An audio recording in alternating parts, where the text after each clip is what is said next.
DeSanto Propane is 4 generations strong as a trustworthy, family-owned business with unmatched customer service. Go online at DeSantoPropane.com for more info or call toll-free at 1-800-752-4574 today. Since 1937, the difference has been DeSanto Propane.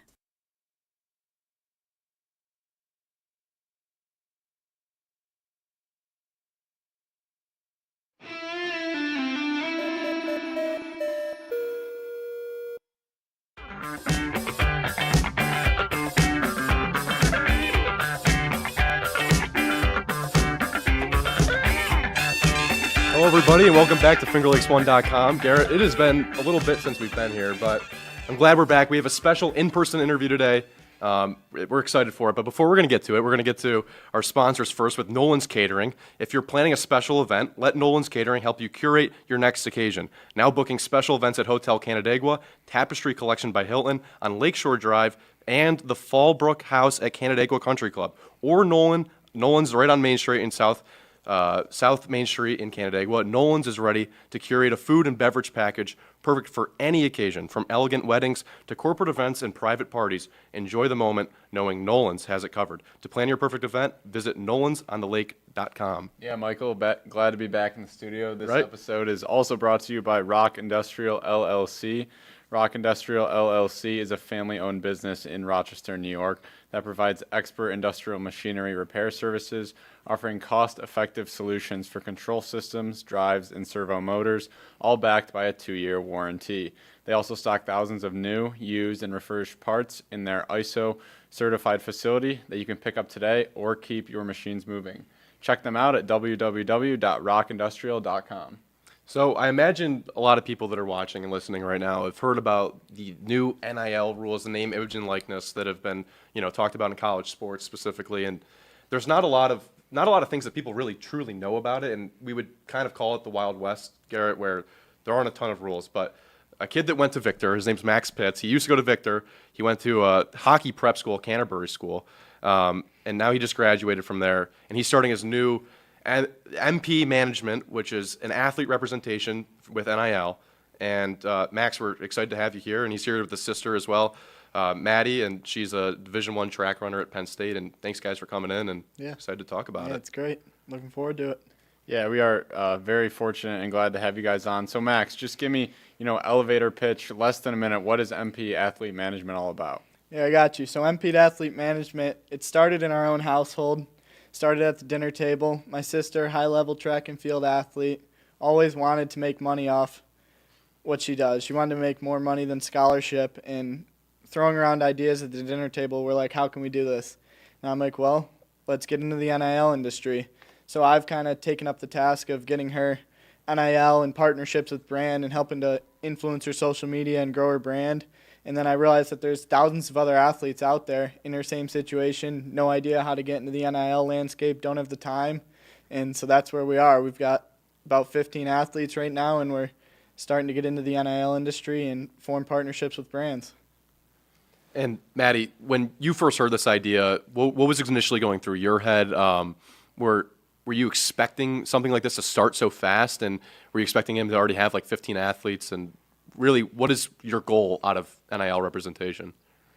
I think it was definitely a little bit of a shock to begin with. I had a crazy track season, and after Nationals came home and he had a giant pitch for me about how I could grow my personal brand, gave me and my parents a giant presentation, and then it quickly turned into more than just me and using what he was good at, which is marketing and social media and creating graphics, which he's done for me for years before this, to kind of grow and share what he's good at with other athletes. And yeah, definitely grew quickly, but it's everything that he's good at. Yep. It was kind of working behind the scenes a lot. She didn't know about it much. I always said that I'll represent you NIL, and she always kind of knew that. And then I remember a distinct moment in this season before Nationals.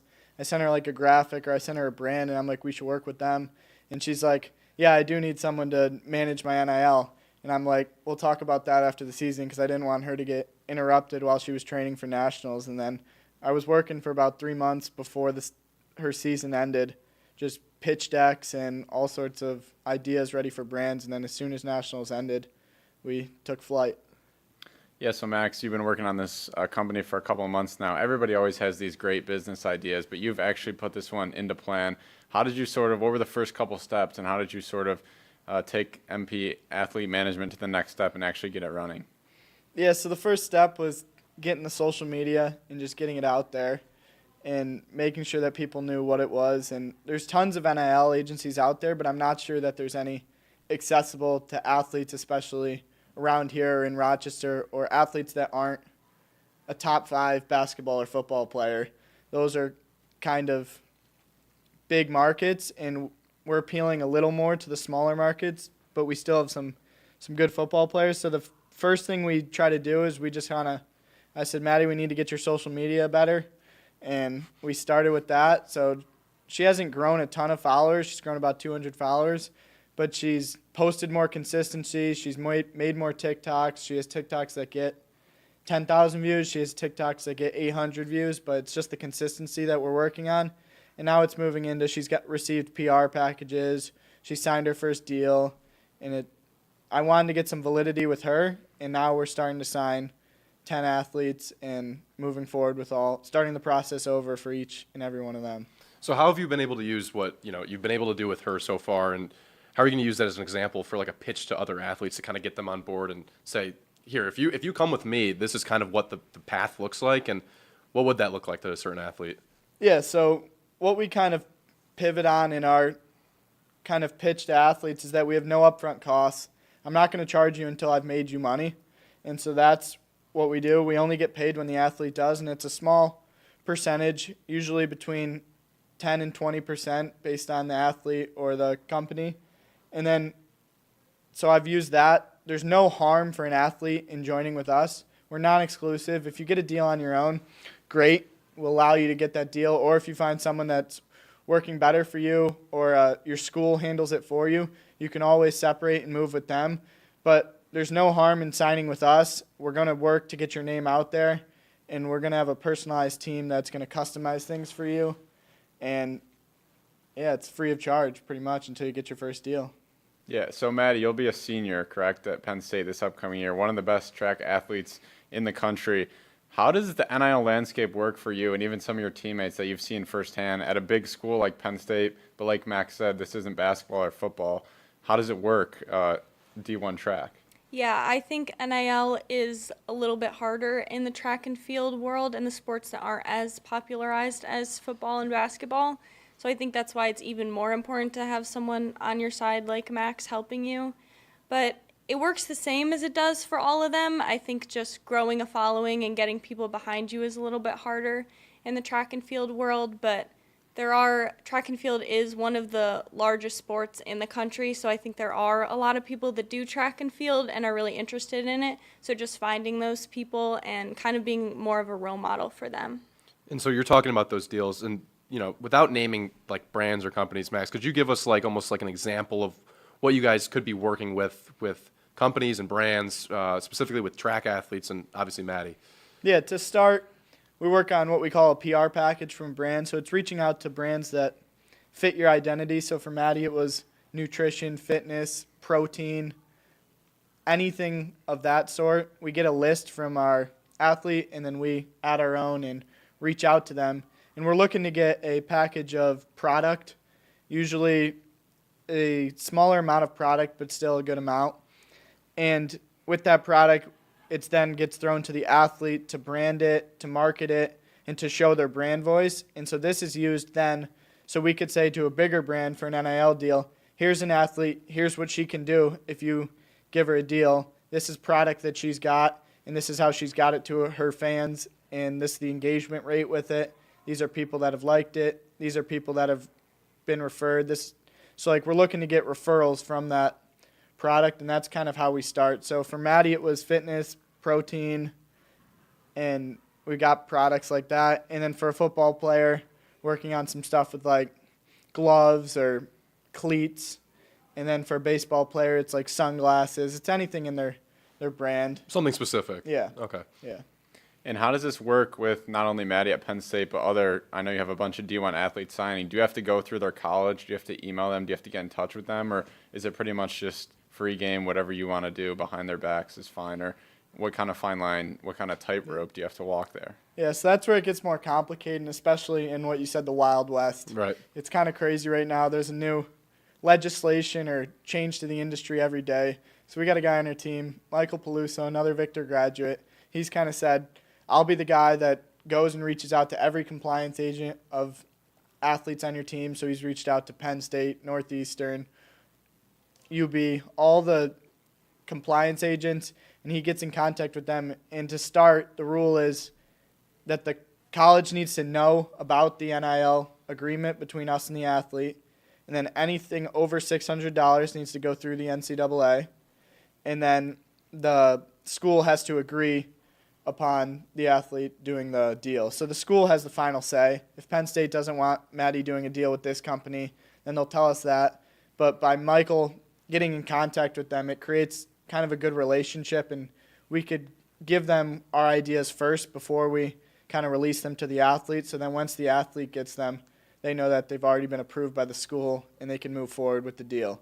So yeah, the compliance gets a little chaotic, and some of the compliance officers aren't the friendliest. Some have been great, but it's definitely a tough task, and it's changing with the NIL and the NCAA approval. Yeah, I'm wondering, like, what's like the general gauge from most schools with wanting athletes to like get in these marketing deals and via NIL? Are they receptive to it? There's definitely some that have been receptive. A couple of them have their own NIL kind of departments, and what we've seen with these departments is they're for the big-time football and basketball players. They're for your top 10 athletes at the school and your top 10 athletes that have the most followers at the school, and that's not going to help the great track athlete or the rising incoming freshman baseball player. So they've gave us a little bit of pushback that they have that in-house, but ultimately, since our contract is so open-ended for the athlete, we're still able to sign the athlete and move them forward, and we're like, here, we'll work with you. If the school works with you also, we'll show you the deals you can get with us. And then if you want them, you just have to sign the contract. Yeah, and what kind of brands have you been targeting? Is it more local brands, national brands maybe that are closer to your athlete's school, or is it just kind of we'll take whatever we can get right now? I want to start each athlete with a local deal.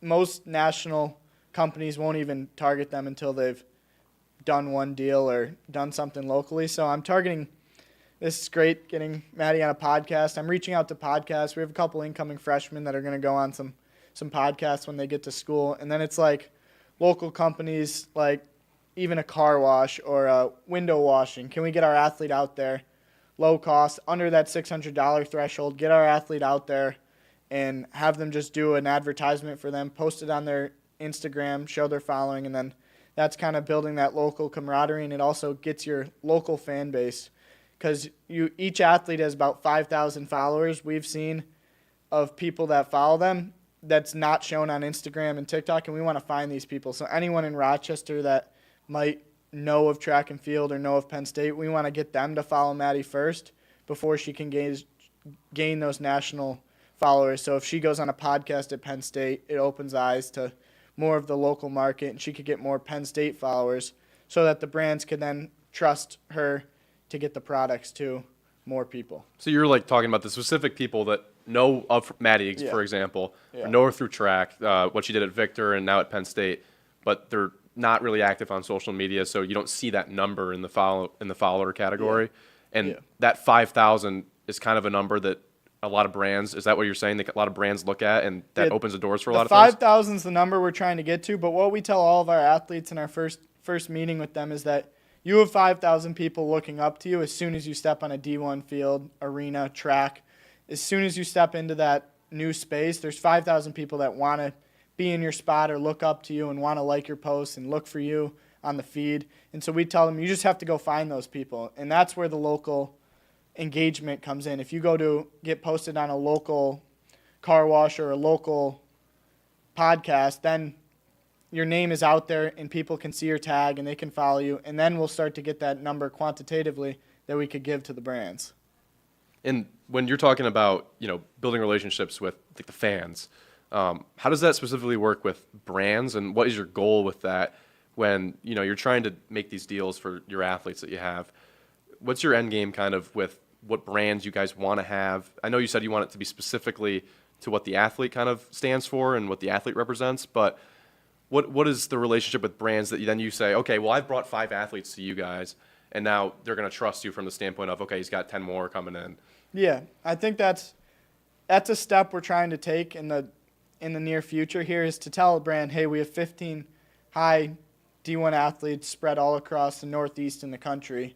What we can give you, these 15 athletes, we can market a granola bar or something for you, and we can get it to 15 athletes at once instead of you having to find these athletes individually. So I think that's where the agency also helps. And it's like, I've gotten Maddie this deal. I have another athlete, say girls basketball player, similar ideas, similar concept. I reach back out to the brand that worked with Maddie. Hey, we have another athlete. Maddie did a great job promoting this company. Let's move it to this basketball player.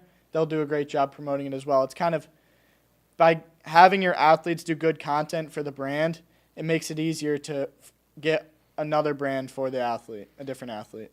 Yeah, and how exactly have you gone about navigating, social media in today's age? There's just so much being thrown out there online. How have you tried to just be like, this is what I'm going to nail down. This is how exactly I'm going to spread my brand? Yeah. In terms of the athlete's social media, we just tell them you have to be posting consistently. If there's not something on your Instagram once every 2 weeks, it's not good enough for brands. Brands want to see you on their front page, and they want to know that you're not scared to post. And then in terms of our own social media, we're growing our following, and we're mostly, the collaborative posts is what's been big. Posts with our athletes. We did a post with a UB athlete, Nick Leonard, and then we had other athletes reach out to us because it was on his Instagram, and so that helps market us kind of word of mouth. And then our athletes, we're telling them it should be almost daily on your story, almost weekly on your Instagram page, and then TikToks a couple times a week. It just helps get your name out there. And let's talk about a little bit more of the near future with you, Maddie. You got the USA Championships coming up. Possibly. You're still waiting to figure out if you make the cut. This is like tomorrow, right? So this is like right on schedule with what this podcast is about. That's a huge opportunity, and obviously you got to have a lot of feelings go into that. Can you just talk about that a little bit with us? Yeah, I think this season was truly transformative, especially for me as an athlete, which kind of led to Max's creation of this. I went from being like 33rd in the country last year, still placing at the Big Ten Conference, to this year skyrocketed to 9th in the country, competing in indoor and outdoor nationals for the first time, and then finding out that I'm in the top in the United States and could compete at the USA Championships with the top athletes in the country, I think was truly showed that like hard work pays off, and I've always had the dream, but kind of came more to fruition this year and kind of showed that the big dreams could be a reality in the future. So now if you make this is the top 16 athletes that make it, right? We were talking about it a little beforehand. Yes. And is it for just one event that you'd be running in, or is it for like the kind of like the whole thing? Yeah, so I would do the heptathlon, which is 7 events in 2 days, and that's top 16 in the country, yes, across college athletes, pro athletes, just top 16 entirely in the country in the heptathlon. And Olympic athletes as well, right? Yes. So you'd be competing against the Anna Halls of the world. Yep. And Noah Lyles will be there. If ever, people that watch the Olympics, that's kind of how they can relate to this. But that's obviously something that you've been working towards for a long time, and that's a very cool opportunity. Yeah, absolutely. Yeah, now Max, would you go with her to that? And what kind of like branding deals or what kind of brands are there? I know it's at the USA Championships. There's obviously going to be a ton of attention on it and a ton of notoriety from it. But how exactly could you possibly, create an agenda of pushing her branding across at that event? Yeah, so for events like these with our athletes, the big events, we're definitely prepared for her. If she makes it, it's going to be a big marketing push on her end. It's going to be a lot more content for her to kind of capitalize on this 2-week period where she's on the national stage. So I will go to the event with her, but it's more changing the emails to your brands. It's instead of an All-American Penn State, it's an athlete competing on NBC in 2 weeks on your front page. Like, it just gives you more leverage for the big brands, and we'll definitely be ready if tomorrow comes and she makes the top 16.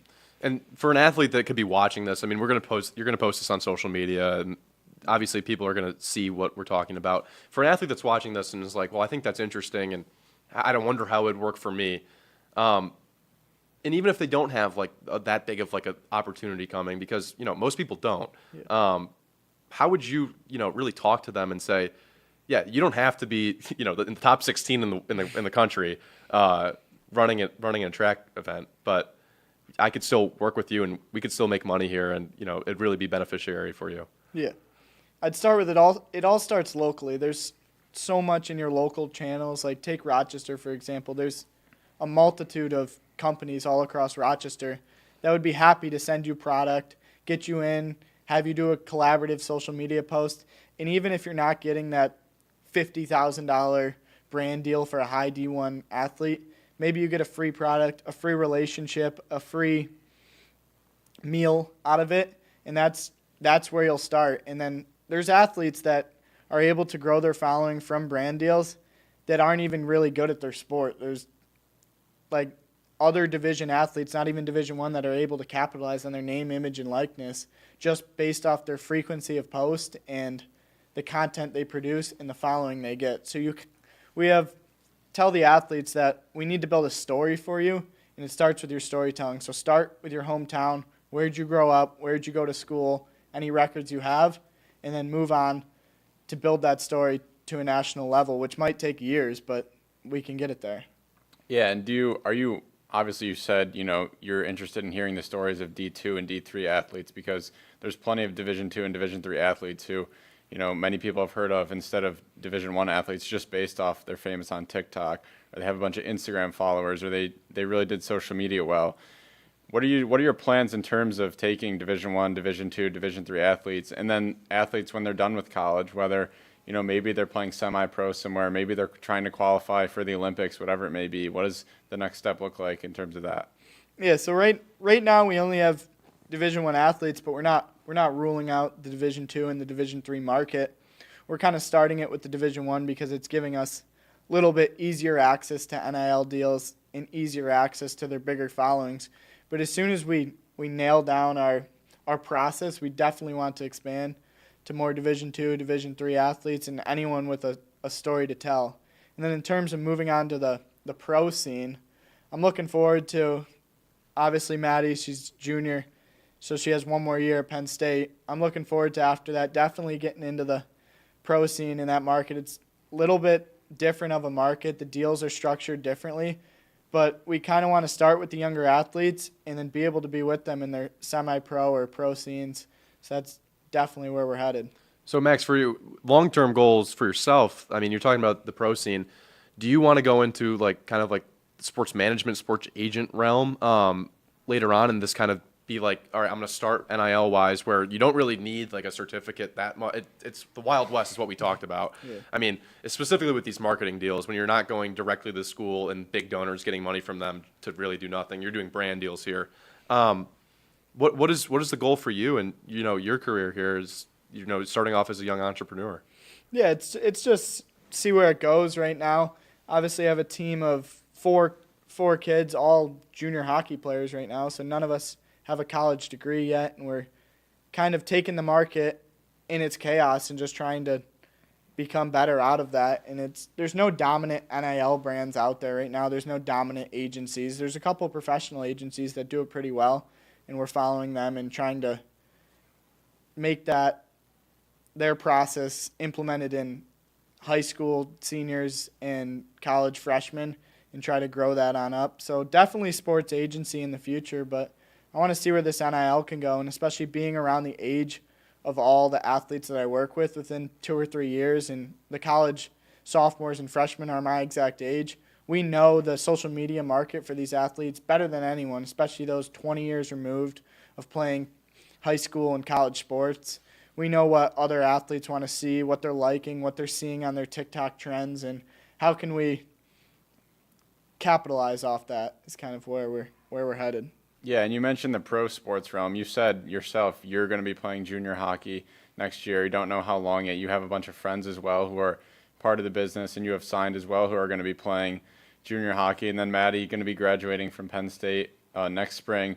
What does it look like in terms of college branding versus professional or amateur branding? Because right now you're having to run everything through, at least some things through Penn State. but eventually she's not going to be wearing that jersey. She's not going to have to wear the shoe brands that Penn State is promoting.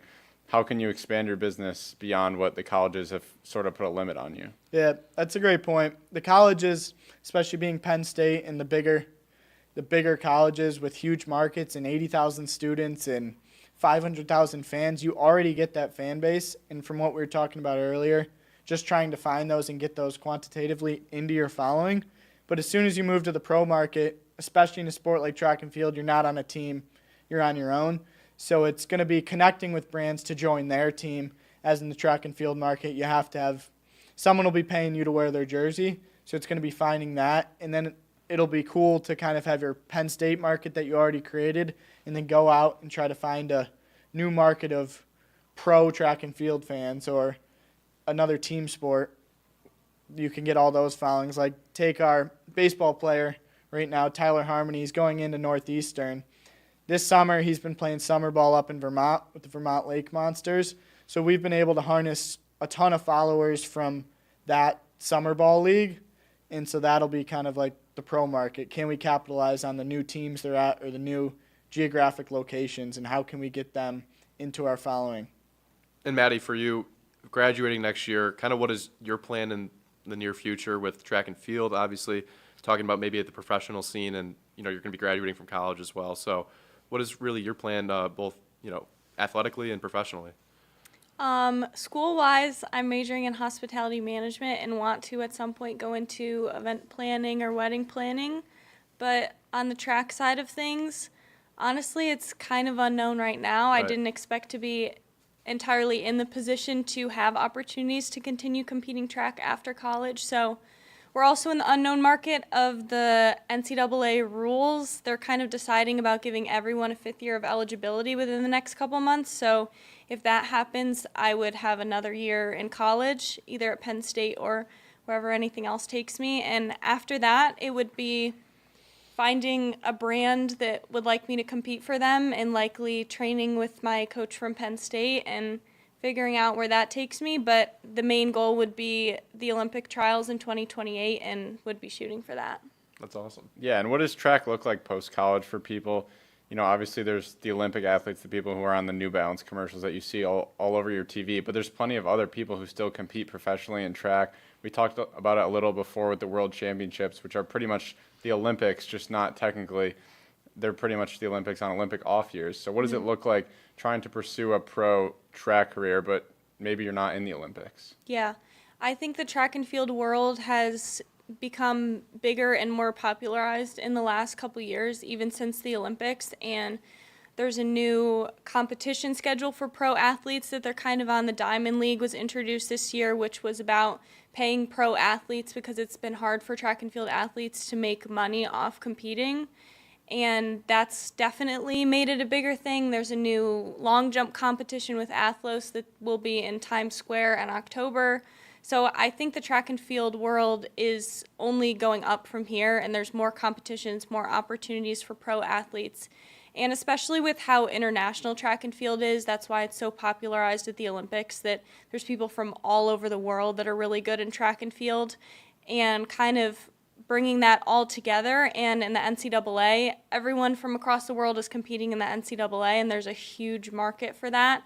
And so I think track and field is only on the up and up, and there will be more opportunities. And you can always compete at meets, and as a pro you can compete at college meets, and they often have like pro divisions at college meets that you can compete at. And yeah, the World Championships is kind of an underrated meet, given that it is pretty much the Olympics, just not on the Olympic year. So people do train and compete, and Gabby Thomas actually just said that most people don't notice that track and field athletes compete pretty much in the Olympics every year and compete every single week, and it's not really popularized that still happens even on the Olympic off years. Yeah, that's very cool. And so Max, I just wanted to ask you, where do people find you? They find you on Instagram, they find you on your website. And I mean, we also got to mention too, we've been talking about Penn State because that's obviously where you go, Maddie, but you're dealing with schools here, a lot of big time D1 schools. You got a Michigan as well, you got UConn. I'm just going to give you that opportunity to kind of shout out West Virginia, the athletes that you have and what schools they're from. For sure. Locally, I got 3 athletes locally, Maddie Pitts, Penn State. Brody Burgess, top golfer in Rochester. He's going to be an incoming freshman at West Virginia. Got Nick Leonard, going to be a redshirt freshman at UB. So that's locally in Rochester. If any Rochester brands want to partner with those athletes, you can find me mpathletes.com or on the Instagram, mpathletemanagement. And then additionally, we have a Northeastern baseball player out of Connecticut and a UConn running back, incoming freshman UConn running back. And then down south, we have a football player at Stetson, wide receiver. We have a tight end at Wagner. These are all incoming freshmen. And then lacrosse is a market we're going to get into quickly. We have a lacrosse player at Michigan. And You got a lot. we got a lot. And it's just the start of it. Like, Yeah, we're talking to a lot more athletes too. It's just we got to agree with compliance, so we can't release that quite yet. But stay tuned on the Instagram for sure, or the website. They're all listed. And if athlete wanted to The reach out Instagram. to you, the best way to do that would be through the Instagram, you'd say? Yeah. Anyway, Instagram message on. There's a message feature on the website. I think one thing we're great is our communication, our response time. We're not going to be like a big firm that's going to send you an instant email that says we'll get back to you in 2 weeks. I'm going to respond to you within the day, almost guaranteed. And then that's big for our athletes too. Is I don't need to send an email to an athlete to reach them. I can reach them. We're using Snapchat, Instagram. I'll call them. I'll make sure that we're on the front line of them, and I'm always sending athletes TikTok ideas, Instagram post ideas, and it's not going to come through email. It's going to be organized, but sometimes the best way to reach an athlete is through Snapchat or late at night. Most of our calls with our athletes are 9 p.m. or later. Yeah, and are you targeting a specific sport? Because I know lacrosse is just so big in this area, and so many of the Division I athletes that come out of Rochester go to play lacrosse. I mean, we've had guys that have had so much success from around the area. So is lacrosse maybe a sport that you're targeting to others, or is it just I'm working with whatever? It definitely, I mean, headed into the college season, it starts with football, and lacrosse we have in the spring, so we're kind of doing a delayed release on some of our lacrosse guys, and we want to get into the lacrosse. There's so many good lacrosse players locally that we're going to. I plan to have about 5 lacrosse guys by the time lacrosse season comes, but with football starting in under 50 days, we want to make sure that our 50 players have the blueprint to grow their brand, because as soon as they step on the field, could be 70,000 people in the stands watching you, and it's how can you get those fans in your following. It's what are you doing behind the scenes, how are you building your Instagram up so that when someone looks at your Instagram, it's not 1,000 followers and crappy posts. It's well-built, well-branded, good following, so that when you step on the field at UConn in front of 70,000 people, that they're like, this is Soren Reef, we're going to follow him on Instagram. And, football, especially with, being in a collegiate career, especially going as a freshman, it's a lot of times, a lot of those players, they have to wait a little bit to get playing time.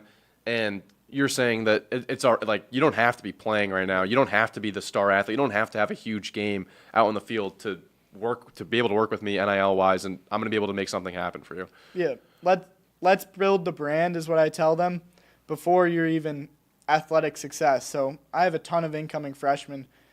Their college fans have no idea who they are right now. All they've seen is the commitment graphic from them. So let's build the brand. Let's find companies that'll support you before you play. It might not be the big dollars, but then as soon as you get on the field and you make that ESPN highlight, we want to be ready for it, and that'll be a big opportunity for brands to see you.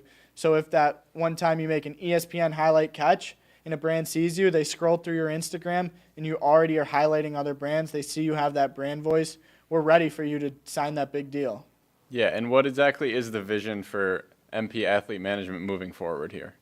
Yeah, we're going to grow. We want to grow quickly because we want some market share and we want to become a dominant name in the industry. So we have 4 employees right now, and we have about 15 athletes. We're going to try to grow that past 20 athletes, 25, 30, and then we're going to maybe even explore get more employees, because I want the response time with the athlete to be within a couple hours. If a player texts me, I want to respond to them within a couple hours. I want to be messaging tons of brands and great communication. So within the next year, we're going to really start to grow, and you're really going to start to see us, especially locally and in local brands. Well, it sounds exciting. I think it may be the start of something big, Garrett. Max, Maddie, thanks for coming in today. Any last things that you guys want to say? We'll give you the floor. Or I feel like we covered a lot of things today, and went pretty well. So I mean, if you're a local brand and you need an athlete, MP Athlete Management will get you an athlete. They'll come do a promo for you, and we got a great content team that'll make the ad for you, make the reel, make the post for you. We're kind of start to finish. We're not going to leave an athlete hanging after they get the deal. We're going to make sure they follow it through with the content so that another brand sees them. yeah, so follow them on Instagram, MP Athlete Management. Visit the website if you want more information. And thanks again for tuning in for another edition of the FL1 Sports Podcast here on FingerLakes1.com. For all local headlines, news, anything you want to look for, sports locally, FingerLakes1.com is where you go. And, Garrett, it's another rendition of the CR Sports Show, right? It's been a while since we've gotten together, but it was great again. And producer Paul, we appreciate you behind the scenes, along with Jim Sinacropi for allowing us to come in here today. Stay tuned, everybody, and we'll see you soon. Thanks for watching.